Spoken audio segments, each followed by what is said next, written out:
বসিরহাট আদালতের দিকে আমরা নজর রাখবো, আমরা কথা বলবো আমাদের অপপ্রতিনিধি রনয় এই মুহূর্তে আমাদের সঙ্গে রয়েছেন সরাসরি। রনয়, একদিকে শিবপ্রসাদ হাজরাকে যখন থানা থেকে বের করা হচ্ছিল, মেডিকেলের জন্য নিয়ে যাওয়া হচ্ছিল, তখন বেশ কিছু মানুষজন জড়ো হয়ে গিয়ে তারা তাদের ক্ষোভ প্রকাশ করছিলেন, চোর চোর স্লোগানিং তারা দিচ্ছিলেন।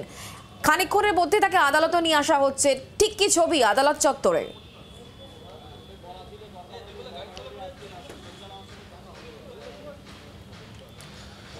দেখো, বসিরহাট কোর্ট লকআপে নিয়ে আসা হয়েছে এবং তুমি জানো যে সন্দেশখালীর যে ঘটনা, সেই ঘটনায় শুধু যে শিবপ্রসাদ হাজরা নয়, উত্তম সর্দার, শিবপ্রসাদ হাজরা এবং শেখ শাহজাহান, মূলত এই তিনজনের বিরুদ্ধেই কিন্তু অভিযোগ ছিল।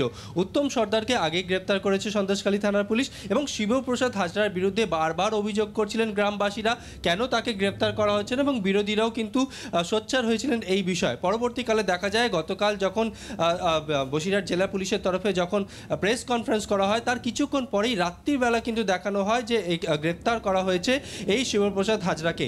শিবপ্রসাদ হাজরার বিরুদ্ধে একাধিক অভিযোগ রয়েছে। মূল অভিযোগ অর্থাৎ কয়েকদিন আগেই আদালতে অর্থাৎ সেখানে এক মহিলা গোপন জবানবন্দি দেন এবং তারপরেই কিন্তু পুলিশের তরফে অর্থাৎ গণধর্ষণের মামলা রুজু হয় এই শিবপ্রসাদ হাজরার বিরুদ্ধে। তবে শিবপ্রসাদ হাজরার বিরুদ্ধে শুধু একজন মহিলা নয়, আরও অনেকের অভিযোগ রয়েছে। তুমি জানো এর আগে উত্তম সর্দারকে আদালত চত্বর থেকে গ্রেপ্তার করা হয়েছিল এক মহিলার অভিযোগের ভিত্তিতে। সেই এফআইআর কপিতেও কিন্তু এই শিবপ্রসাদ হাজরার নাম রয়েছে। তবে পুলিশ সূত্রে জানা যাচ্ছে যে মহিলা আদালতে গোপন জবানবন্দি দিয়েছেন, আপাতত সেই অভিযোগের ভিত্তিতেই তাকে গ্রেপ্তার করা হয়েছে এই শিবুকে, এবং পরবর্তীকালে যখন ওই মহিলার কেস যখন টানা হবে তখন সেক্ষেত্রেও তাকে গ্রেপ্তার করা হবে। আমি তো এই মুহূর্তে আদালত চত্বরে রয়েছি, যেটা আমরা পুলিশ সূত্রে জানতে পারছি। পুলিশের তরফে তাকে নিজেদের হেফাজতে নেওয়ার আবেদন জানানো হবে পুলিশের তরফে, কারণ তার বিরুদ্ধে যে অভিযোগ রয়েছে সেই অভিযোগে তদন্ত করতে হবে এবং তদন্তের জন্য কিন্তু এই অভিযুক্তকে নিজেদের হেফাজতে নেওয়ার প্রয়োজন। এমনটাই কিন্তু পুলিশ সূত্রে জানা যাচ্ছে যে আজকে আদালতে তারা আবেদন জানাবেন এবং নিজেদের হেফাজতে নিতে চাইবে পুলিশ শিবু হাজরাকে। পাশাপাশি আমরা নজর রেখে চলেছি খবরের দিকে। এরই সঙ্গে সঙ্গে আমরা আরো একবার শুক্লা চলে যাব সন্দেশখালীতে। বিক্রম রয়েছে আমাদের সঙ্গে, বিক্রমের সঙ্গে কথা বলবো। বিক্রম, উত্তম সর্দার, শিবু হাজরা, এই দুজনকেই গ্রেফতার করা হয়েছে, কিন্তু একদম প্রথম থেকে কিন্তু আরো একজনের নাম যেটা মূলভাবে সামনে আসছিল, এই শাহজাহান শেখ, যার উপর ভর করেই কিন্তু এই নেতাদেরও এতটা বাড়বাড়ন্ত হয়েছিল, সেই শেখ শাহজাহানের কিন্তু এখনো পর্যন্ত কোনো খোঁজ মেলেনি। রাজ্য পুলিশের তরফ থেকে ডিজি গতকাল এটাও জানিয়েছেন যে এই কাজটা ইডির কাজ। সেক্ষেত্রে কারা শাহজাহানকে খুঁজছে সেটাও একটা বড় প্রশ্ন।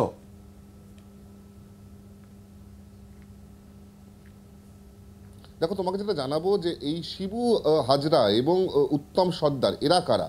একজন ব্লক সভাপতি, একজন অঞ্চল সভাপতি। মূলত যেটা স্থানীয় সূত্রে যেটা দাবি করা হচ্ছে যে শেখ শাহজাহান তার কিন্তু এরা দুটো হাত, অর্থাৎ এই সন্দেশখালী এলাকা কন্ট্রোল করার জন্য দুটো হাত হিসেবে কিন্তু শিবু এবং এই উত্তম ছিল, এবং তাদের মাথায় ছিল এই শেখ শাহজাহান, যার দৌরাত্মেই কিন্তু এই বাড়বাড়ন্ত ছিল শিবু এবং উত্তমের।